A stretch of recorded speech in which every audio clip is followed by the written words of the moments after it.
चलिए तो second part में देखते हैं हम लोग नालसा के बारे में, जिसको हम लोग बोलते हैं राष्ट्रीय विधिक सेवा प्राधिकरण, या फिर हम बोल सकते हैं national legal service authority. Just one second.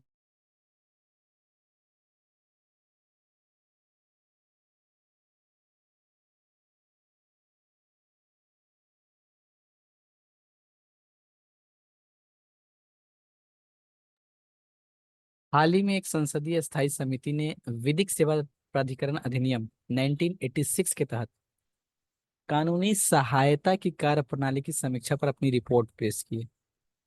ये जो कानूनी सहायता के लिए जो कार्य प्रणाली है, इस पे रिपोर्ट।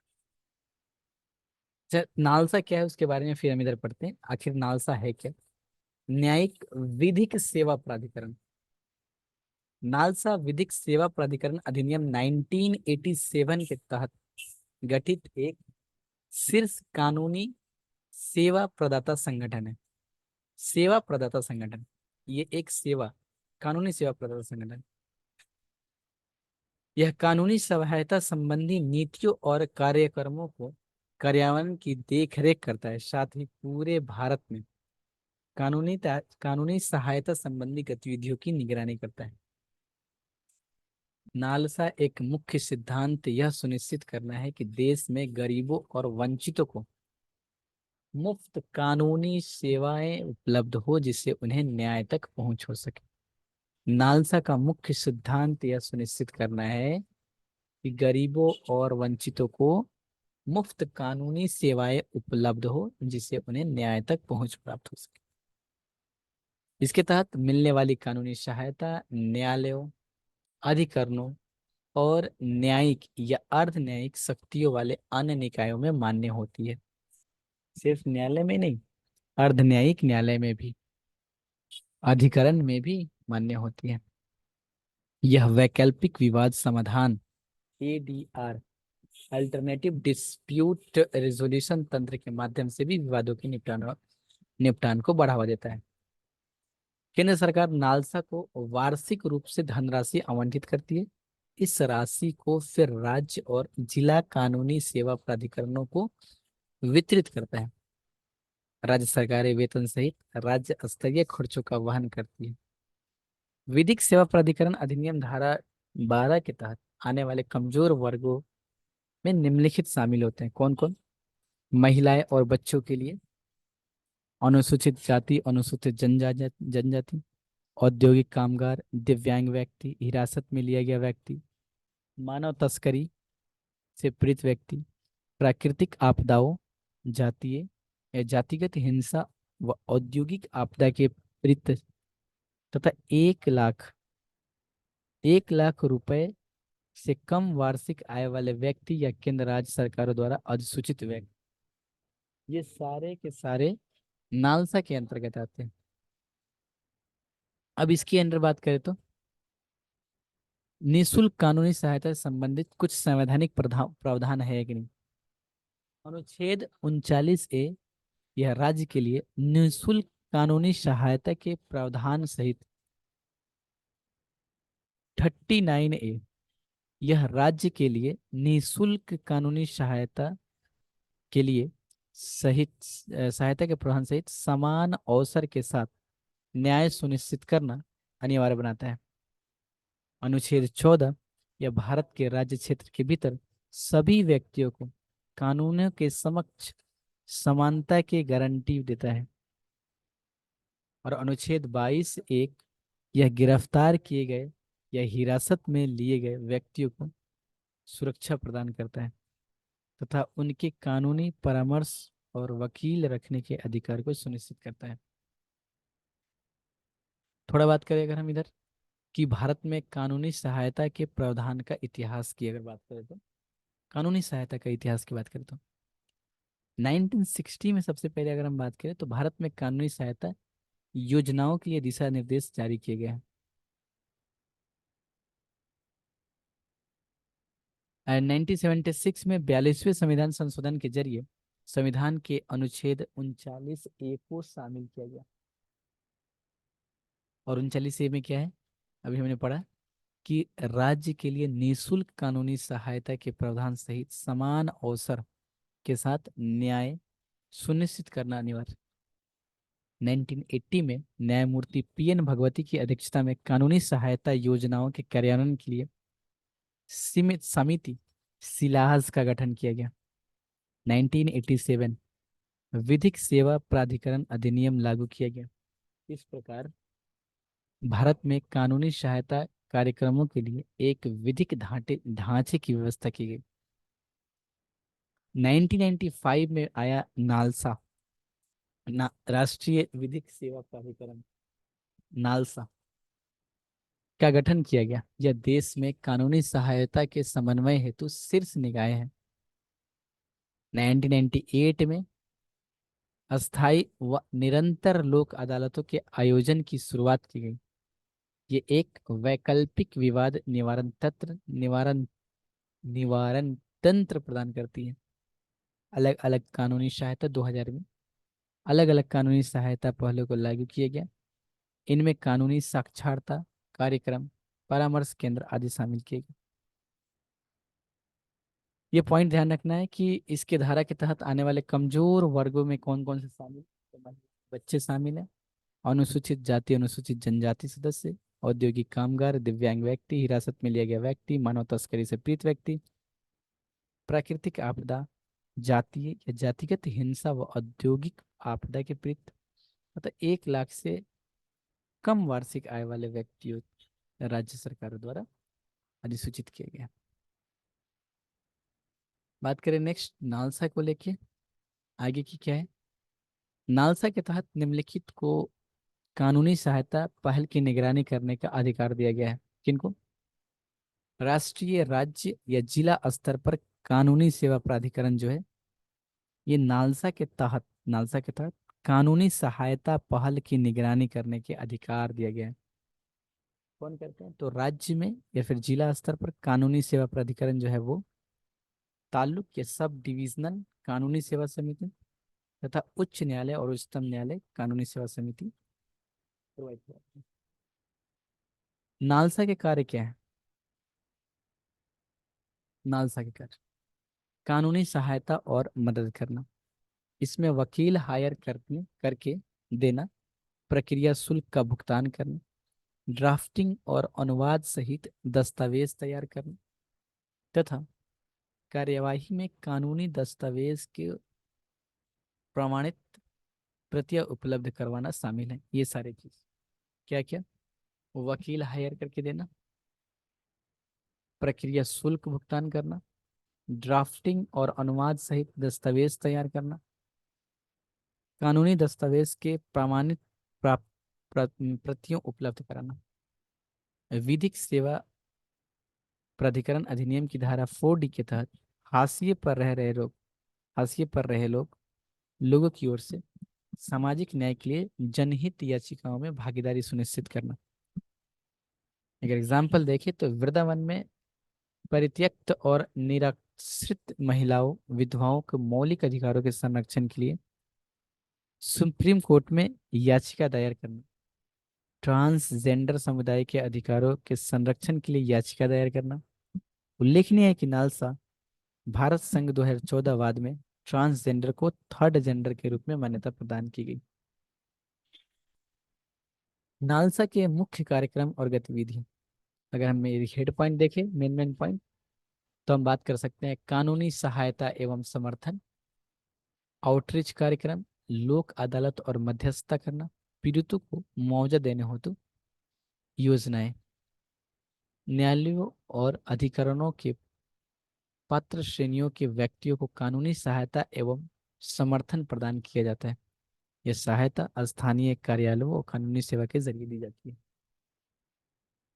बात करें तो आउटरीच कार्यक्रम, इसका उद्देश्य लोगों को उनके अधिकारों आदि के बारे में जागरूक करना, साथ ही सामाजिक कल्याण से संबंधित कानूनों और केंद्र एवं राज्य सरकारों की योजनाओं में उनके अधिकारों व हकों को उपयोग में लाने की मदद करना भी उसका उद्देश्य है। लोक अदालत की मध्यस्थता, लंबित मामलों के साथ साथ मुकदमा चलने से पहले मामलों के निपटान हेतु वैकल्पिक विवाद निवारण तंत्र को बढ़ावा देना।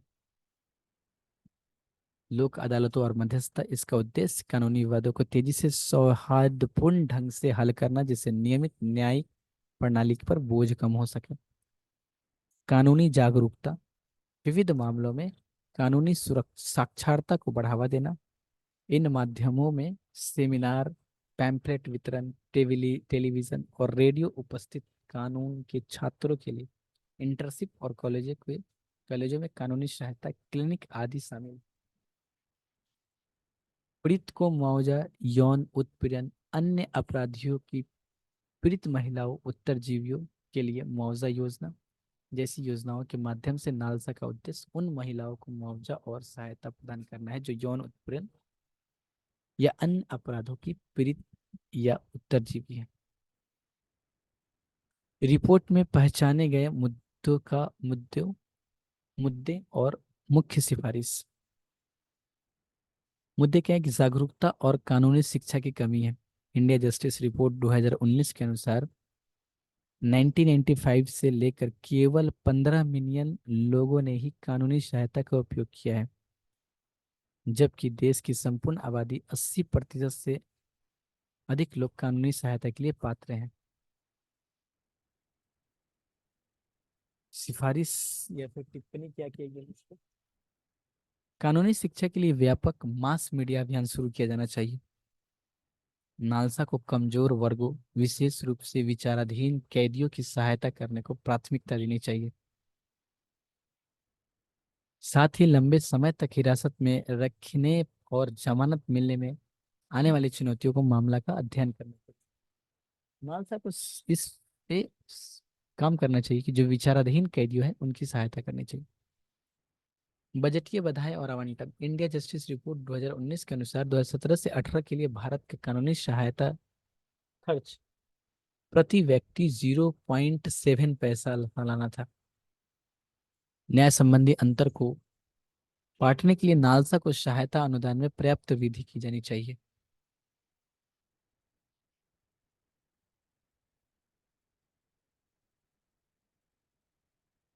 वकीलों और मुआवजों की भूमिका। शुल्क की सीमा होने के कारण वकील निशुल्क पैरवी करने से बचते हैं और 1500 से 7500 तक की मामूली मान्यदे ऑनोरारियम प्राप्त करते हैं। उचित मुआवजा सुनिश्चित करना चाहिए। वकीलों को वार्षिक निशुल्क पैरवी से संलग्न होने के आदेश देना चाहिए। जिला न्यायपालिका, उच्च न्यायपालिका और सर्वोच्च न्यायपालिका में निशुल्क सेवाओं के लिए वरिष्ठ अधिवक्ता पैनल बनाना चाहिए। न्यायिक कैरियर में उन्नति के लिए वकीलों के निशुल्क योगदान को मान्यता देने हेतु योग्यता प्रमाण पत्र दिए जाना चाहिए। हम लोग इधर क्या देख रहे हैं, मुद्दे क्या हैं और उसके ऊपर सिफारिश या टिप्पणी या फिर उपाय क्या किए जा सकते हैं। मुद्दे हैं कि लोक अदालत के सामने आने वाली चुनौतियां। क्या है भाई चुनौतियां? इनमें सीमित शक्तियां और प्रक्रियात्मक बाधाएं, पक्षकारों को समय पर उपस्थित होने के लिए बाध्य करने में असमर्थता तथा अपर्याप्त बुनियादी ढांचा और संसाधन शामिल है। इसके परिणाम स्वरूप निर्णय से अक्सर देरी होती है। उपाय क्या होने चाहिए? लोक अदालतों को पर्याप्त शक्तियां व संसाधन या उचित प्रक्रिया या बुनियादी ढांचे, कार्यबल और आधुनिक तकनीक के साथ मजबूत किया जाना चाहिए। इससे वे प्रक्रियाओं और सुव्यवस्थित कर सकेंगे और शीघ्र निर्णय पारित कर सकेंगे। मुद्दे हैं कि पैरालीगल वॉलंटियर्स, पीएलवीएस का कम उपयोग होना। उपाय क्या है कि पीएलवीएस का व्यापक रूप से प्रशिक्षित करना चाहिए तथा संसाधन को उचित मुआवजा प्रदान करना चाहिए। जागरूकता अभियान चलाए जाने चाहिए और प्रेरणा बढ़ाने के लिए पीएलवीएस के योगदान की सराहना करनी चाहिए। कर्मचारियों की कमी और अधूरी रिक्तियां। दिसंबर 2022 तक नालसा अपने स्वीकृत 34 पदों में से केवल 20 स्टाफ सदस्यों के साथ काम कर रही है। रिक्तियों के संचय को रोकने के लिए रिक्त पदों को तुरंत और लगातार भरना चाहिए। कानूनी सहायता के लिए शुरू की गई सरकारी पहलें। दिशा दिशा पहल शुरू की गई। न्याय बंधु प्लेटफॉर्म, यह प्रो बोनो एडवोकेट्स, जनता के कल्याण से जुड़े वकील और पंजीकृत लाभार्थी के लिए बीच जुड़ाव की सुविधा प्रदान करता है। साथ ही यह कानून के छात्रों, अधिवक्ताओं और लॉ स्कूलों के बीच प्रो बोनो संस्कृति को भी प्रोत्साहित करता है। टेली लॉ सेवा, टेली वीडियो कॉन्फ्रेंसिंग के माध्यम से लाभार्थियों के वकीलों से जोड़ना ही इसका मुख्य उद्देश्य है। यह सेवा 766 जिलों में, 766 जिलों में, 2.5 लाख ग्राम पंचायतों में उपलब्ध है।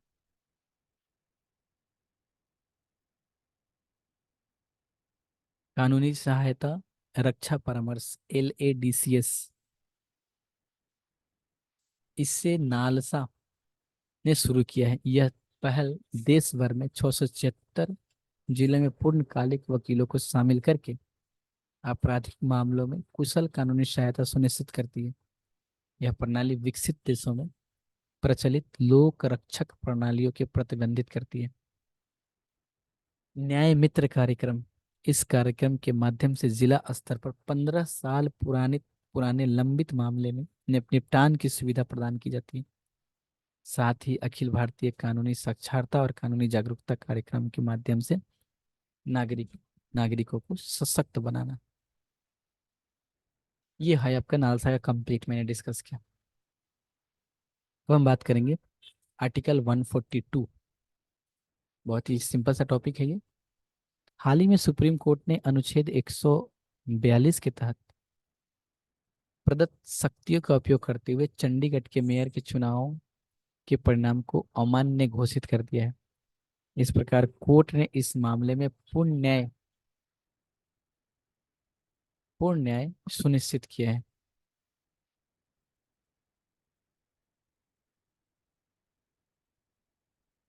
अनुच्छेद 142 के बारे में अगर बात करें हम, तो यह अनुच्छेद शीर्ष न्यायालय को उसके समक्ष लंबित किसी भी मामले में पूर्व न्याय करने के लिए डिक्री या फिर हम बोले तो आदेश पारित करने की शक्ति प्रदान करता है। यह सुप्रीम कोर्ट को विशेष स्थिति में कार्यकारी और विधायी कार्यों को पूरा करने में सक्षम बनाता है। इसमें सरकारी निकायों या अन्य दिशा निर्देश या आदेश जारी करना शामिल है। यह सुप्रीम कोर्ट को लोकहित, मानवाधिकार, संवैधानिक मूल्यों या मौलिक अधिकारों से संबंधित मामलों में हस्तक्षेप करने की अनुमति देता है। साथ ही इनके किसी भी प्रकार के उल्लंघन या अतिक्रमण के खिलाफ सुरक्षा प्रदान करता है। यह अनुच्छेद संविधान के संरक्षक और कानून के अंतिम व्याख्याकार के रूप में सुप्रीम कोर्ट की भूमिका को बढ़ाता है। साथ ही यह न्यायिक सक्रियता के रूप में भी कार्य करता है। अगर हम बात करें तो पूर्ण न्याय का विचार अगर एक क्या है, तो पूर्ण न्याय का विचार संविधान के अनुच्छेद 142 से लिया गया है। इसका अर्थ है कानून में मौजूद कमियों को दूर करना और आवश्यकता पड़ने पर मौजूदा कानूनी प्रावधानों की उपेक्षा करके न्याय सुनिश्चित करना है।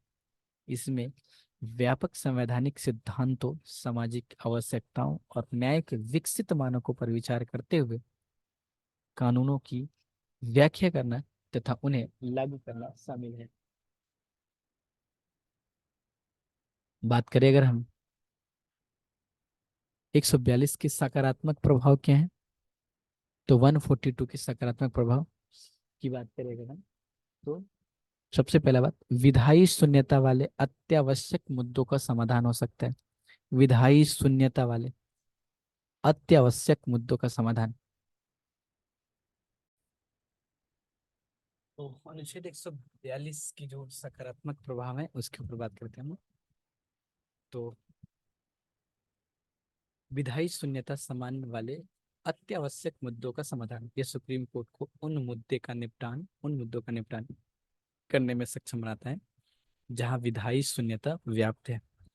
यह अग्र सक्रिय दृष्टिकोण न्यायालय को उन मामलों में उपचार और समाधान प्रदान करने में सक्षम बनाता है जहां प्रासंगिक या संबंधित कानून की अनुपस्थिति त्वरित न्याय देने में बाधा बन सकती है, जिसके परिणाम स्वरूप अपूरणीय क्षति हो सकती है। जैसे एग्जाम्पल की भंवरी देवी और बनाम अन्य बनाम राजस्थान राज्यवाद 2002 में सुप्रीम कोर्ट ने कार्यस्थल पर यौन उत्पीड़न की रोकथाम के लिए विशाखा दिशा निर्देश जारी किए। इसके परिणाम स्वरूप अंततः महिलाओं का कार्यस्थल पर लैंगिक उत्पीड़न अधिनियम 2013 बनाया गया।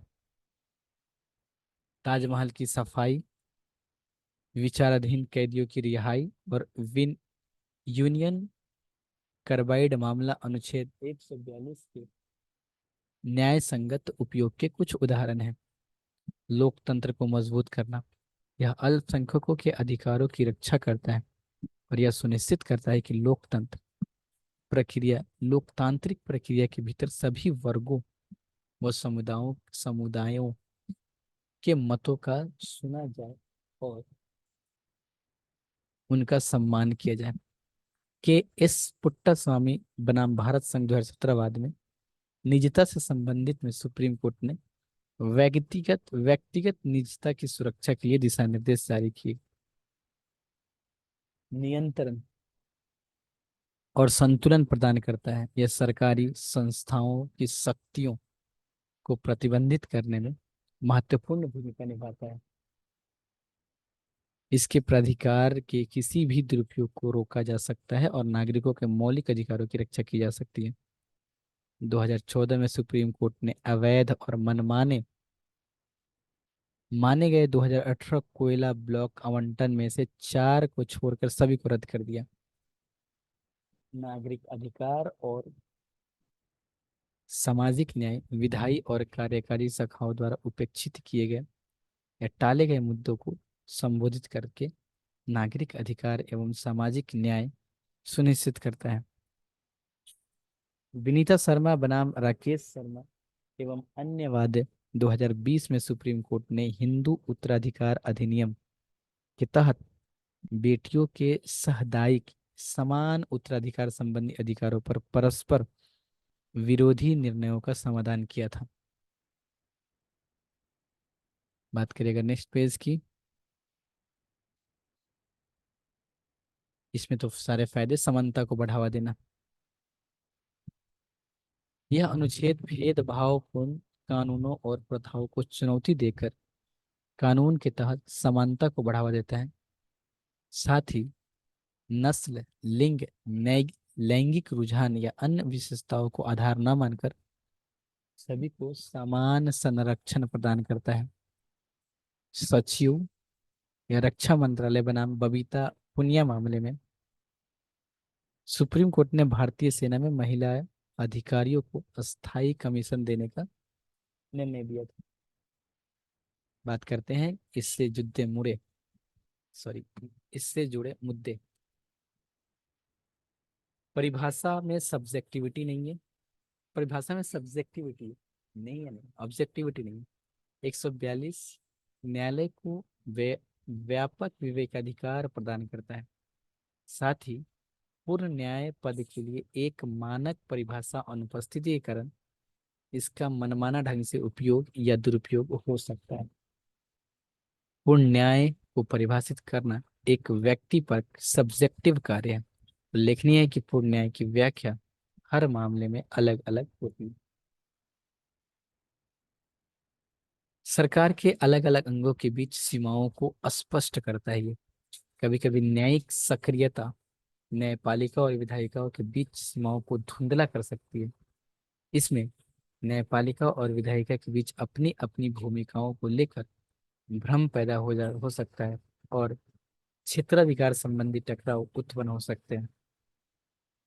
एस बम्बईवाद बनाम भारत संघ 1994 कर्नाटक के फ्लोर टेस्ट शक्ति परीक्षण से संबंधित राजनीतिक संकट में सुप्रीम कोर्ट के हस्तक्षेप ने न्यायपालिका और कार्यपालिका की सीमाओं को अस्पष्ट कर दिया था।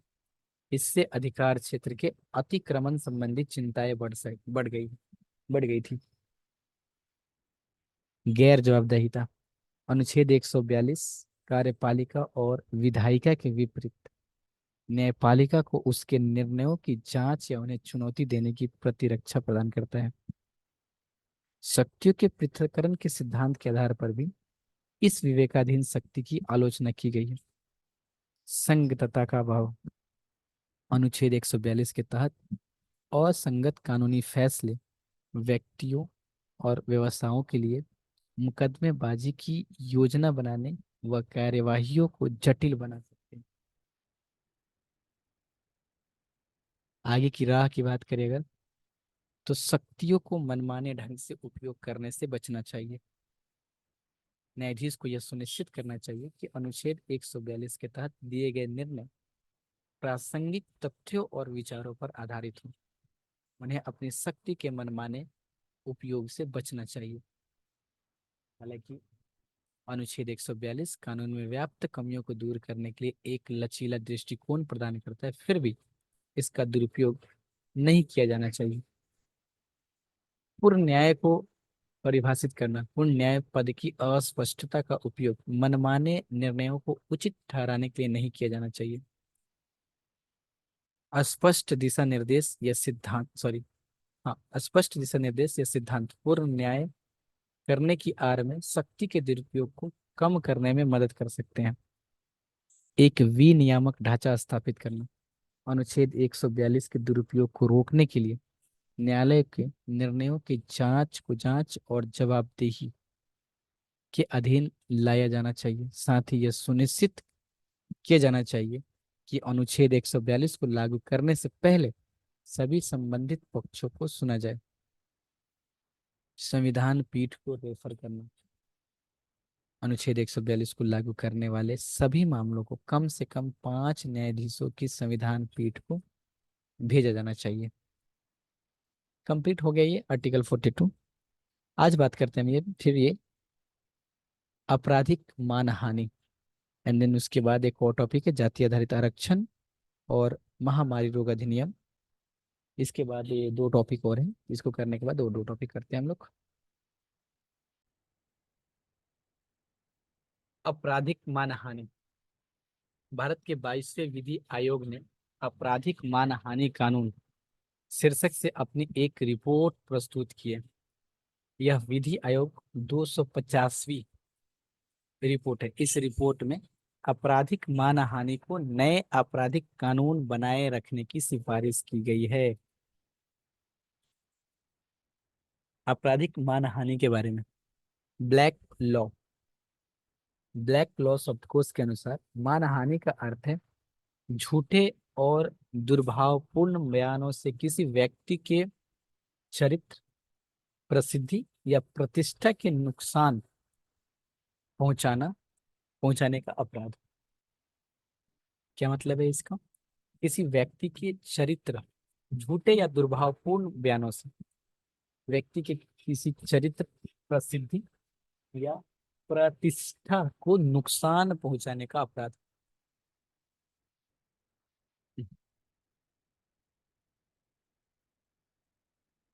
आमतौर पर मानहानि को 2 रूप, लिखित और अपमानजनक लेख से मानहानि मानहानि को 2 रूप में, लिखित या अपमानजनक लेख से मनमानी और मानहानि, और मौखिक या बदनाम करने से संबंधित मानहानि। लिखित या अपमानजनक लेख रिटेन और लाइबल से मानहानि यह एक झूठा लिखित बयान होता है जिसमें किसी की प्रतिष्ठा को नुकसान पहुंचाता है।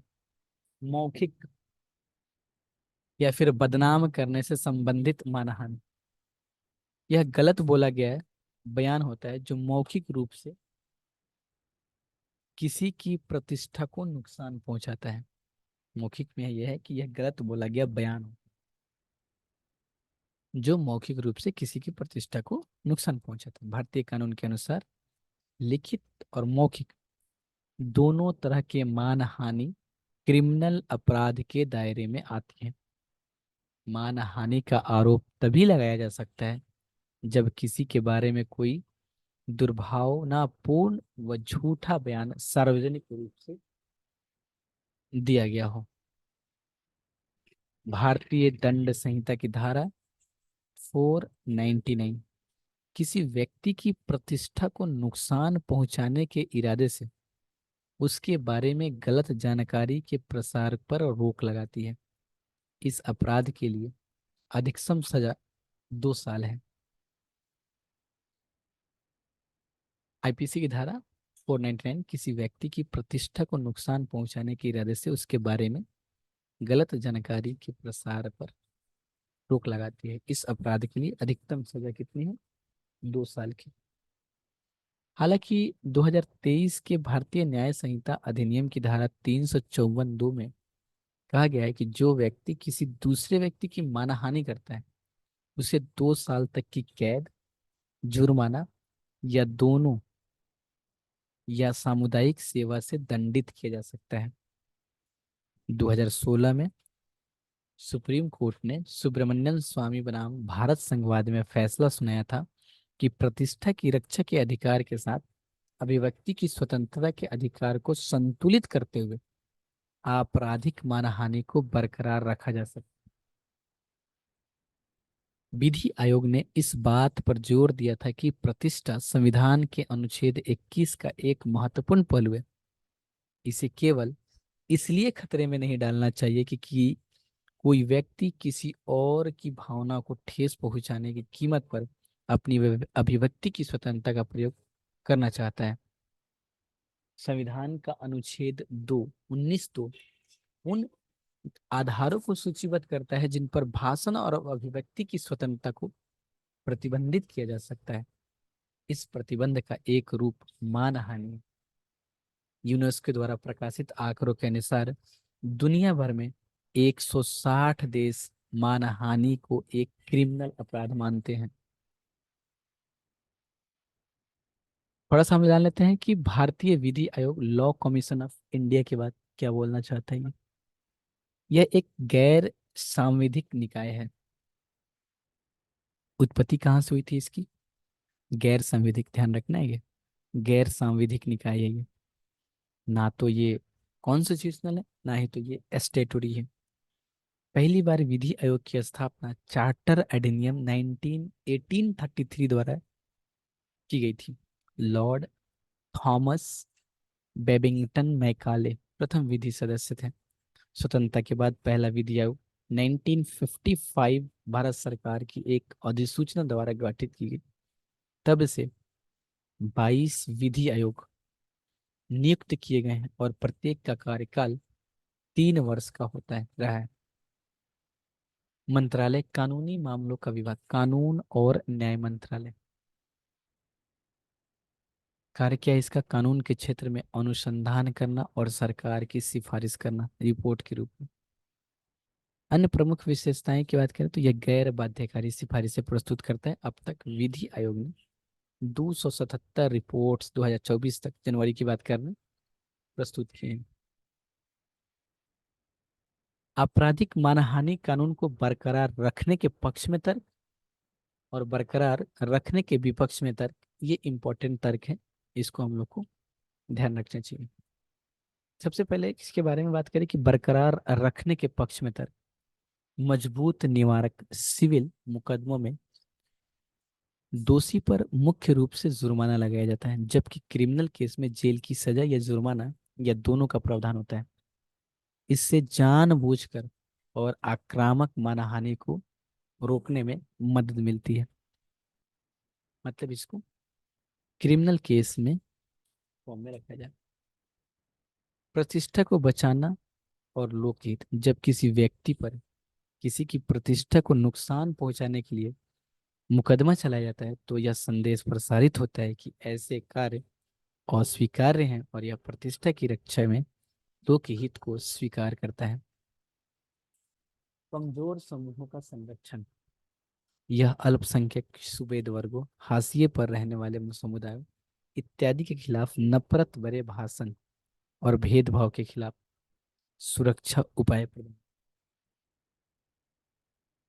अगर बात करें तो विपक्ष में तर्क, सबसे पहले हम बात करेंगे अभिव्यक्ति की स्वतंत्रता का उल्लंघन है ये। आपराधिक मानहानि संबंधी नियम कानून होने से अधिकतर लोग अपने विचार को सार्वजनिक रूप से व्यक्त करने से डरते हैं।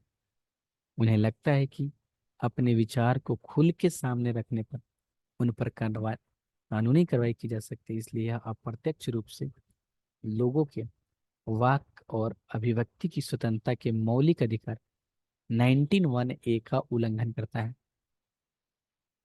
असंतोष को बढ़ाना, असंतोष को दबाने के लिए शक्तिशाली संस्थाएं जैसे निगम और प्रभावशाली व्यक्ति आलोचकों को चुप कराने और पत्रकारों को डराने के लिए इसका उपयोग कर सकते हैं। तो ये हमारा ये विपक्ष में तर्क। और इसमें कुछ पॉइंट है, उस पॉइंट को देख लेते हैं। अच्छा, इसमें और कोई पॉइंट नहीं है पक्ष और विपक्ष में तर्क की बात। अगला हेडिंग है हम लोगों का जाति आधारित आरक्षण। ये न्यूज में क्यों है? तो हाल ही में महाराष्ट्र विधानसभा ने सामाजिक और शैक्षिक रूप से पिछड़े वर्गों के लिए महाराष्ट्र राज्य आरक्षण विधेयक 2024 पारित किया। इस विधेयक के माध्यम से मराठा समुदायों को 10% आरक्षण प्रदान किया गया है। विधेयक के बारे में, इस विधेयक का मसौदा राज्य पिछड़ा वर्ग आयोग की रिपोर्ट के आधार पर तैयार किया गया है। इस विधेयक ने मराठा समुदाय को सामाजिक और शैक्षिक रूप से पिछड़े वर्ग के रूप में वर्गीकृत किया है। यह विधेयक मराठा के लिए सरकारी नौकरियों में भर्ती, सार्वजनिक एवं निजी शैक्षणिक संस्थानों में प्रवेश लेने पर 10% का आरक्षण प्रदान किया। विधेयक निर्दिष्ट करता है कि यह आरक्षण राज्य में अलग अलग अधिनियमों के तहत विधिक समुदायों के लिए आधारित सीटों के अतिरिक्त होगा। यह आरक्षण केवल SEBC, यहाँ पे इसका social and economic backward classes संबंधित व्यक्तियों के लिए उपलब्ध होगा, जो कि क्रीमिलियर से में नहीं है। आरक्षण से संबंधित मुख्य जो न्यायिक निर्णय है, उस निर्णय के ऊपर हम लोग बात कर लेते हैं। आरक्षण से संबंधित मुख्य न्यायिक निर्णय इंदिरा सैनी और अन्य बनाम भारतवाज संघवाद 1992 में इस मामले में सुप्रीम कोर्ट के 9 जजों की पीठ ने संविधान के अनुच्छेद 16(4) के तहत आरक्षण पर 15% की सीमा तय की थी। इंदिरा साहनी और अन्य बनाम भारत संघवाद कोर्ट के अनुसार आरक्षण को 50% से अधिक करने के लिए असाधारण परिस्थितियां मौजूद होनी चाहिए, जिसके तहत अत्यधिक सावधानी बरतनी होगी। सुप्रीम कोर्ट ने पिछड़े वर्गों के बीच क्रीमी लेयर की अवधारणा पेश की थी। क्रीमी लेयर का आशय सामाजिक और आर्थिक रूप से संपन्न व्यक्तियों से है, जिन्हें आरक्षण के लाभ से बाहर रखा जाना चाहिए। एम नागराजन नागराज बनाम भारत संघवाद 2006।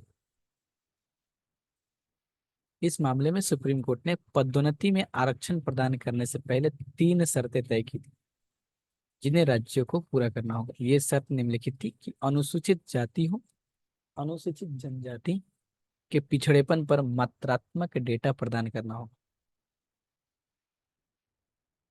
सार्वजनिक रोजगार से संबंधित समूहों में अपर्याप्त प्रतिनिधि के बारे में तथ्य प्रस्तुत करना होगा, तथा समग्र प्रशासनिक दक्षता बनाए रखने के पक्ष में औचित्य सिद्ध करना होगा। जनरल सिंह एवं अन्य बनाम लक्ष्मी नारायण गुप्ता और अन्यवाद 2018। सुप्रीम कोर्ट ने सरकारी नौकरियों में पदोन्नति में आरक्षण के लिए SC और ST के पिछड़ेपन को दर्शाने हेतु मात्रात्मक डेटा एकत्र करने की आवश्यकता को रद्द कर दिया। जनहित बनाम भारत संघवाद 2022। सुप्रीम कोर्ट ने 103वें संविधान संशोधन अधिनियम को बरकरार रखा। वह अधिनियम आर्थिक रूप से कमजोर वर्गों EWS के लिए आरक्षण का प्रदान प्रावधान करता है। आरक्षण की मांगे बढ़ने के कारण क्या है ये? आखिर आरक्षण की मांगे इतनी क्यों बढ़ रही है? संरचनात्मक कारक। कृषि में कृषि से अब पर्याप्त आय नहीं हो पा रही है।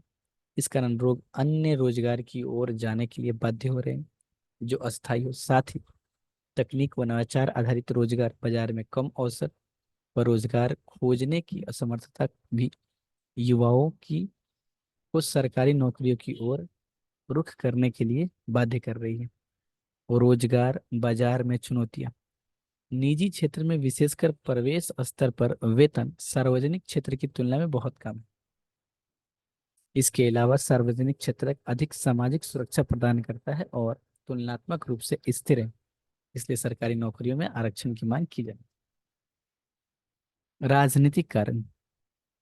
जाति जाति के आधार पर राजनीतिक लामबंदियों ने भी आरक्षण की मांग को बढ़ावा दिया है। उदाहरण के लिए गुजरात में पाटीदार, आंध्र प्रदेश में कापू और हरियाणा में जाट।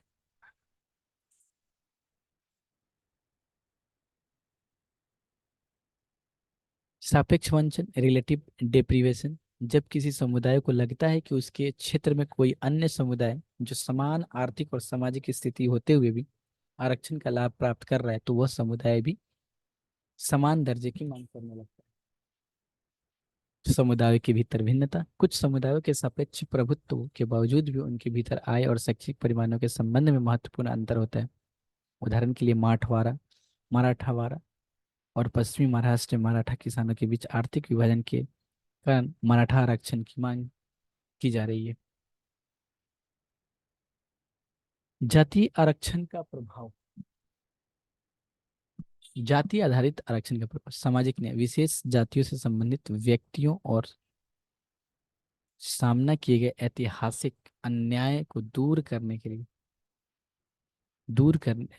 गया है। साथ ही निष्पक्ष प्रतिस्पर्धा को बढ़ावा देने के लिए उन्हें समान अवसर प्रदान किए जा रहे हैं। प्रतिनिधित्व। जाति आधारित आरक्षण से सरकारी नौकरियों सहित विविध क्षेत्रों में हाशिए पर रहने वाले समुदायों का पर्याप्त प्रतिनिधित्व सुनिश्चित हुआ है।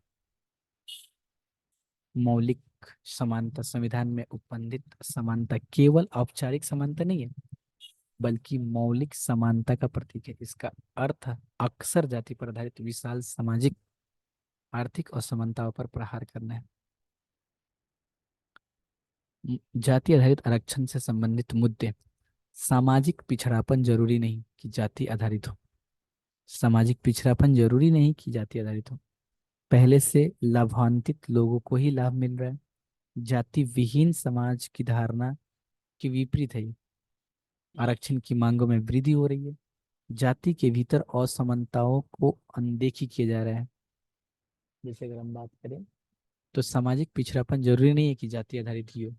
पिछड़ापन में अन्य कारक भी शामिल हो सकते हैं, जैसे निवास, व्यवसाय, आर्थिक स्थिति या कुछ अन्य महत्वपूर्ण कारक। पहले से लाभान्वित लोगों को ही लाभ मिल रहा है। आरक्षण के आधार के रूप में केवल जातिगत मानदंड लागू होने से उन लोगों को बार बार लाभ मिलता है जिन्होंने पहले से ही अपनी स्थिति में सुधार कर लिया। जाति विहीन समाज की धारणा के विपरीत है ये। जाति आधारित आरक्षण नीति जाति व्यवस्था को बनाए रखने की ओर ले जाती है। आरक्षण की मांगों में वृद्धि। यहाँ तक कि प्रमुख जातियां भी आरक्षण के लोगों लागू होने के बाद इसके लाभों का फायदा उठाने के लिए पिछड़े वर्ग के दर्जे की तलाश में रहती है।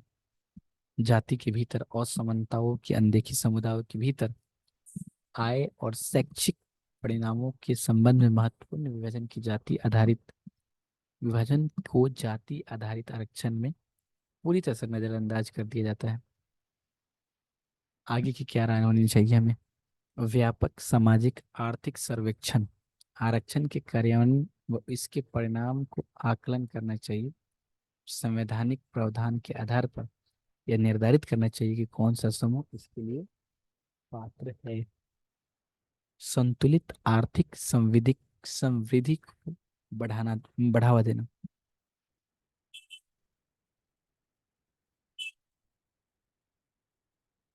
विशेष रूप से प्रमुख जातियों के बीच जाति आधारित आरक्षण की मांग अक्सर कृषि संकट, गुणवत्ता वाली नौकरियों की कमी और सापेक्ष अभाव आदि से उत्पन्न होती है। इस प्रकार ग्रामीण विकास, रोजगार सृजन, संतुलित क्षेत्रीय विकास आदि के माध्यम से अंतर्निहित मुद्दों पर ध्यान देने की आवश्यकता है। क्रीमी लेयर मानदंड यह सुनिश्चित करने के लिए जो लोग वास्तव में आरक्षण के हकदार हैं उन्हें ही आरक्षण का लाभ मिले, इस हेतु मानदंड को बनाए रखना महत्वपूर्ण है। अगला टॉपिक है हमारा महामारी रोग अधिनियम 1897, एपिडेमिक डिजीज एक्ट 1897। हाल ही में भारत के 22वें विधि आयोग ने महामारी रोग अधिनियम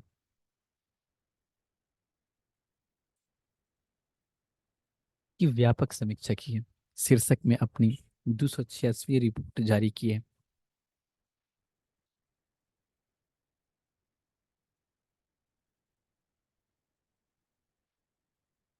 रिपोर्ट के बारे में, इस रिपोर्ट में विधि आयोग ने कहा है कि स्वास्थ्य से संबंधित लीगल फ्रेमवर्क में कमियां होने के कारण कोविड-19 महामारी का प्रबंधन बेहतर तरीके से नहीं किया जा सका। ये कमियां तब प्रकट हुई थी जब मुख्यतः लॉकडाउन लगाने के लिए आपदा प्रबंधन अधिनियम 2005 लागू किया गया था। हालांकि 2020 में संसद ने महामारी रोग अधिनियम 1987 में संशोधन किया था, परंतु इसके बावजूद भी अधिनियम की कमियां को दूर नहीं किया जा सका। विधि आयोग ने स्वतः संज्ञान लेते हुए ईडीए, एपिडेमिक डिजीज एक्ट 1897 और अंतर्राष्ट्रीय स्वास्थ्य विनियमन आईएचआर 2005 की जांच की। आयोग ने कानून की मौजूदा कमियों को दूर करने के लिए कानून में संशोधन करने या फिर एक नया व्यापक कानून बनाने की सिफारिश की है। बात करें अगर आईएचआर के अंतर्राष्ट्रीय स्वास्थ्य विनियम के बारे में, तो इसे विश्व स्वास्थ्य सभा ने 1969 में अपनाया तथा 2005 में संशोधित किया था। ये विनियमन उन लोक स्वास्थ्य संबंधी घटनाओं और आपात स्थितियों के लिए एक व्यापक कानूनी ढांचा है जो कई देशों में फैल सकती है। ये 194 WHO सदस्य देशों सहित 196 देशों पर कानूनी रूप से बाध्यकारी है। ये देशों के लिए लोक स्वास्थ्य संबंधी घटनाओं की रिपोर्ट करना आवश्यक बनाते हैं, साथ ही उनके लिए अधिकार और दायित्व भी निर्धारित करते हैं। ये विनियमन यह निर्धारित करने के लिए मानदंड तय करते हैं कि कोई विशेष घटना अंतर्राष्ट्रीय चिंता का लोक स्वास्थ्य आपात है या नहीं। विधि आयोग द्वारा रेखांकित ईडीए 1897 में कुछ कमियां हैं, उस कमियों को पढ़ते हैं हम लोग। औपनिवेशिक शासन के समय का कानून है ये। इस कानून में सरकार को अत्यधिक शक्तियां दी गई है जिसका दुरुपयोग किया जा सकता है। इसके अलावा पिछले कुछ वर्षों में संक्रामक रोगों के नए रूप सामने आए हैं जो स्वास्थ्य देखभाल प्रणाली के समकक्ष नई चुनौतियां पैदा कर रहे हैं। परिभाषा का अभाव, इसके अंतर्गत महामारी या संक्रामक रोग को परिभाषित नहीं किया गया है, साथ ही इसमें प्रकोप, आउटब्रेक, एपिडेमिक या पेंडेमिक के बीच अंतर भी नहीं किया गया है। दूसरा तो ये महामारी का प्रबंधन अधिनियम में महामारी रोग या फिर हम बात करें तो प्रभावी निगरानी या क्वारंटाइन प्रक्रिया, दवाओं और वैक्सीन की उपलब्धता सुनिश्चित करने तथा संक्रामक अपशिष्ट एवं शवों के निपटान हेतु विशिष्ट दिशा निर्देश की कमी है। गवर्नेंस संबंधी समस्या है, विकेंद्रीकरण का अभाव है। इस अधिनियम में स्थानीय शासन को महामारी संबंधी रोगों को नियंत्रित करने के लिए वैधानिक शक्तियां प्रदान नहीं की गई है। शक्तियों के सीमांकन का अभाव है। संक्रामक या संक्रामक रोगों की रोकथाम समवर्ती सूची का विषय है। इस प्रकार केंद्र और राज्य दोनों के पास इस विषय पर उचित कानून बनाने की शक्ति है। अगर बात करें ईडीए 1897 की, इसकी मुख्य विशेषता है कि ब्रिटिश सरकार ने 1896 तत्कालीन बॉम्बे प्रेसिडेंसी में बुबोनिक प्लेग महामारी से निपटने के लिए ईडीए शुरुआत की थी। लॉर्ड एल्गिन द्वितीय तत्कालीन वायसराय 1984 था। सरकार की शक्तियां, यह खतरनाक महामारी रोगों के विनिमय करने, रोकने और नियंत्रित करने के लिए सरकार को व्यापक शक्तियां प्रदान करती है। केंद्र सरकार अपने अधिकार क्षेत्र के भीतर बंदरगाह से प्रस्थान करने वाले या वहां पहुंचने वाले जहाजों और जलपोतों का निरीक्षण करने की अनुमति देता है। दंड का प्रावधान, अधिनियम का उल्लंघन करने पर भारतीय दंड संहिता 1860 की धारा 188 के तहत 1,000 रुपये तक का जुर्माना या 6 महीने तक की कैद हो सकती है। 2020 में संशोधन किया गया था, महामारी रोग संशोधन अधिनियम 2020 कोविड-19 महामारी के दौरान स्वास्थ्य कर्मियों द्वारा सामना की जाने वाली हिंसा को रोकने के लिए पारित किया गया था।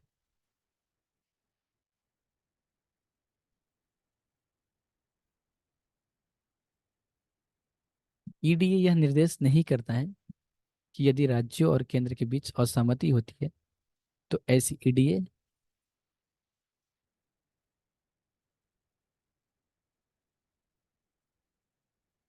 एक सेकंड जस्ट,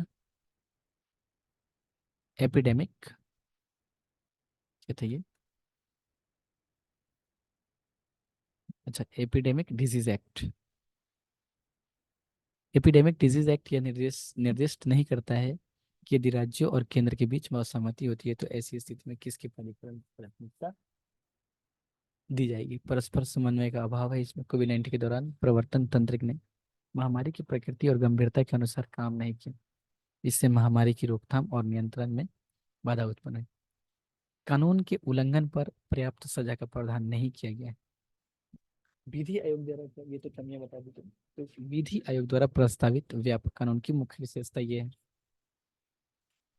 शब्दावली को परिभाषित किया जाना चाहिए, रोगों के चरण इन्फोग्राफिक्स से अभी हम देखेंगे, परिभाषित किया जाना चाहिए रोगों के चरणों को, जैसे पेंडेमिक या महामारी की परिभाषा को इसके विकास के चरण में, जैसे आउटब्रेक, यह किसी संक्रामक रोग के स्थानीय स्तर पर अचानक फैलने की घटना, इसके परिणाम स्वरूप एपिडेमिक के फैलने की संभावना बन जाती है। उसके बाद है एपिडेमिक, स्थानीय महामारी या किसी संक्रामक रोग या इससे मिलते जुलते किसी रोग के अचानक फैलने की घटना है जिसके कारण अज्ञात होता है।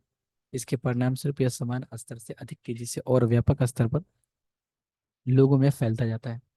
पेंडेमिक, यह वैश्विक महामारी या किसी संक्रामक रोग के व्यापक भौगोलिक क्षेत्र में फैलने या संचारित होने से घटना है। इसमें मानव स्वास्थ्य पर प्रतिकूल प्रभाव डालने की क्षमता होती है, साथ ही यह अंतर्राष्ट्रीय स्तर पर गंभीर खतरा भी पैदा कर सकता है।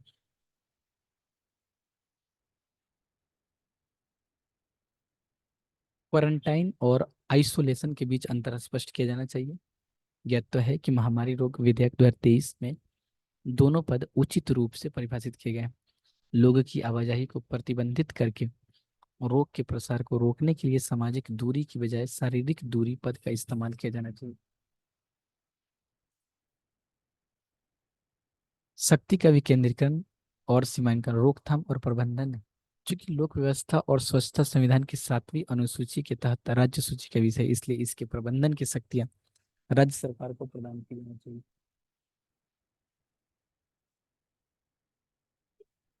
राज्य राज्य में प्रकोप, राज्य महामारी को प्रभावी ढंग से रोकने, नियंत्रित करने और प्रबंधित करने के लिए उचित उपाय करने हेतु जिला स्थानीय प्राधिकरण को सशक्त बना सकते हैं।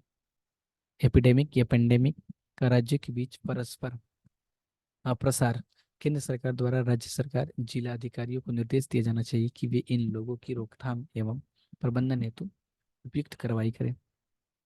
संक्रामक रोगों से अत्यधिक खतरे, केंद्र सरकार को रोगों के प्रबंधन के लिए या तो स्वयं उपाय करने चाहिए या किसी अन्य केंद्रीय एजेंसी को सशक्त बनाना चाहिए। एक महामारी योजना तैयार करना, केंद्र सरकार को अन्य हितधारकों के साथ मिलकर महामारी योजना तैयार करनी चाहिए, साथ ही इसमें समय समय पर संशोधित भी करनी चाहिए। राज्य सरकार को अपने राज्य विनिमय बनाने हेतु सशक्त बनाना चाहिए। क्वारंटाइन और आइसोलेशन के लिए दिशा निर्देश, प्रस्तावित दिशा निर्देश में निम्नलिखित अनुरूप होना चाहिए। भारतीय पतन स्वास्थ्य नियम 1955 यह जहाजों में संक्रमित व्यक्तियों के आइसोलेशन से संबंधित है, और विमान लोक स्वास्थ्य नियम 1954 यह विमान में संक्रमित व्यक्तियों को आइसोलेशन से संबंधित है। अन्य सिफारिशें भी की गई है इसमें। कानून के उल्लंघन पर जुर्माना राशि में बढ़ोतरी की जानी चाहिए और ईडीए के तहत इसे वैधानिक मान्यता दी जानी चाहिए। संक्रामक अपशिष्ट में के सुरक्षा निपटान के लिए पृथक दिशा निर्देश बनाने की आवश्यकता है। ये दिशा निर्देश जैव चिकित्सा अपशिष्ट प्रबंधन नियम 2016 के अनुरूप होना चाहिए। अत्यधिक मांग होने पर दवाओं की कमी से निपटने हेतु आवश्यक दवाओं की उपलब्धता को नियंत्रित और विनियमित करने के लिए विनियम तैयार करना चाहिए। वैक्सीन और अन्य आवश्यकता आवश्यक दवाओं को विकास के लिए जिम्मेदार नोडल प्राधिकरण की पहचान की जानी चाहिए। निष्कर्ष में हम लिख सकते हैं इसमें कि इस अत्यधिक वैश्विक और परस्पर जुड़ी दुनिया में भविष्य में महामारी का प्रकोप एक वास्तविक संभावना है। इसके अलावा स्वास्थ्य का अधिकार संविधान के अनुच्छेद 21 के निहित एक मौलिक अधिकार है। इसलिए राज्य अपने नागरिकों को बेहतर स्वास्थ्य सुनिश्चित करने के लिए बाध्य है। इस प्रकार भविष्य में ऐसी किसी भी लोक स्वास्थ्य आपात स्थिति से प्रभावी ढंग से निपटने के लिए मौजूदा कानून को पुनर्विचार करना और उसे मजबूत बनाना चाहिए। एक और छोटा वीडियो बनाएंगे जिसमें ये शॉर्ट न्यूज इन शॉर्ट्स है, उसके ऊपर बात कर लेंगे। Thanks for watching this video.